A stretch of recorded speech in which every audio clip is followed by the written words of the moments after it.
స్వాతి సంపాదకులకు నేను యథార్థ గాథకు వాస్తవ సంఘటనలకు అక్షర రూపాన్ని ఇవ్వడానికి సంకల్పించాను. ఈ నవల్లో నా కథానాయకుడికి నేను పెడుతున్న పేరు ఆది. తనని నమ్ముకున్న వాళ్ళకి తను దేవుడు, కానీ తనకి మాత్రం తల్లి, తండ్రి, గురువు, దైవం ఈ రథం. అతని గురించి ఆంధ్రవానికి తప్పకుండా తెలియాలి. ఆది మనసును అర్థం చేసుకోవాలి. ఇది ఎక్కడ జరుగుతోంది, ఎలా జరుగుతోందని తెలుసుకోనక్కర్లేదు. నేను చూసింది రాస్తుంటాను. చదవండి, చదివించండి. మధుభారతి. ఆనంద్ సార్, మనం ఎక్కడున్నామన్న విషయం ఎవరికీ తెలియకూడదు. మనం పంపించే స్క్రిప్ట్ కూడా 5-6 అడ్రస్లు మారి వెళ్ళాలి. ఇక మీద స్వాతికి సంబంధించిన వాళ్ళెవరికి ఎప్పుడూ ఫోన్ కూడా చేయకూడదు, నవల పూర్తయ్యే వరకు. Okay sir. సార్, మధుభారతి గారు కొత్త నవల రాస్తున్నారట. నవల కాదు, అది వాస్తవం. నవల పేరు ఆది. మధుభారతి గారికి పిచ్చి పెట్టింది ఏంటి? ఒక రౌడీ గురించి రాస్తున్నారు. నీకే పిచ్చి. అందరికీ చదువు అందుబాటులో ఉండాలన్నది ఆది ఉద్దేశమట. డొనేషన్స్ అడిగే స్కూల్స్కి వెళ్ళి గొడవ చేసి ఫ్రీగా సీట్లు ఇప్పిస్తున్నారట. నా దృష్టిలో ఆది ఈజ్ గ్రేట్.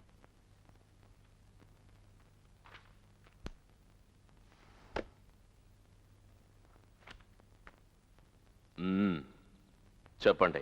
మీరు అనుకుంటున్నట్టు కాదు. పేరెంట్స్ నుంచి డబ్బు తీసుకోవడం దేనికి సార్? స్కూల్లో 4 స్విమ్మింగ్ పూల్స్ కట్టాలి, స్కూల్కి పిల్లలు రావడానికి ఏసీ బస్సులు కొనాలి. ఇవన్నీ మీరు అర్థం చేసుకోకపోతే ఎలా? ఎవరు? నేనా?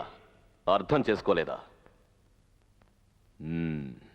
కలెక్టర్ కొడుకులు, డాక్టర్ కొడుకులు చదువుతున్న ఈ స్కూల్లో రిక్షా తొక్కేవాడి కొడుకు, మోట్లు మోసుకునేవాడి కొడుకు చదువుకోవాలని ఆశపడుతున్నారే, అది నువ్వు అర్థం చేసుకోలేదనుకుంటాను.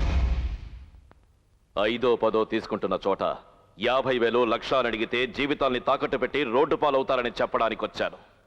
అది నువ్వు అర్థం చేసుకోలేదు. రేయ్, 1వ తరగతి చదవడానికి ఎందుకురా 50,000? చెప్పు. మరి డబ్బు లేకుండా ఇంత పెద్ద స్కూల్ మేము ఎలా రన్ చేయగలం? చెయ్యొచ్చు.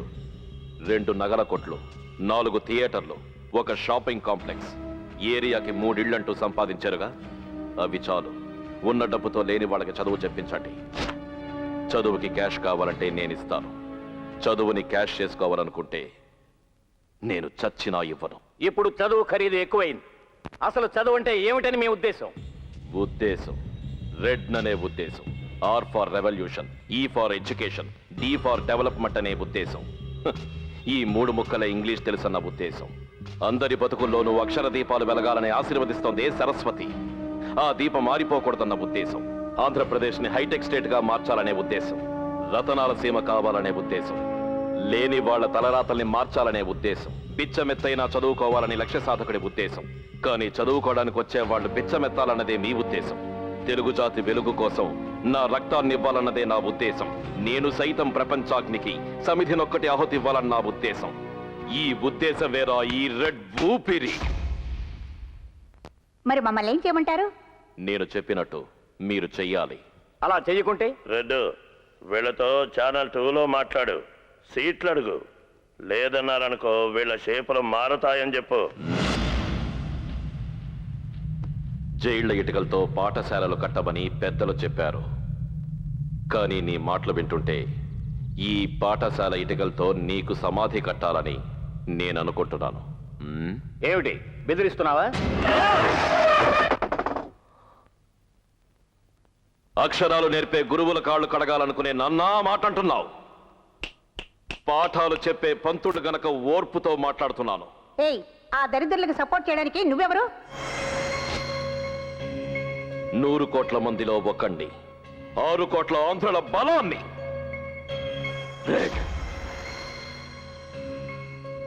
రెడ్ అందరికీ టైం ఇస్తాడు.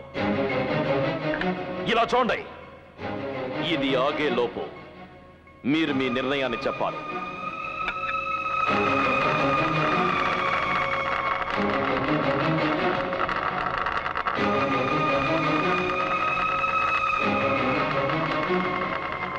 మనం ఒప్పుకోవడమే మంచిదనుకుంటాను. మీరు చెప్పినట్టే చేస్తాం. అదే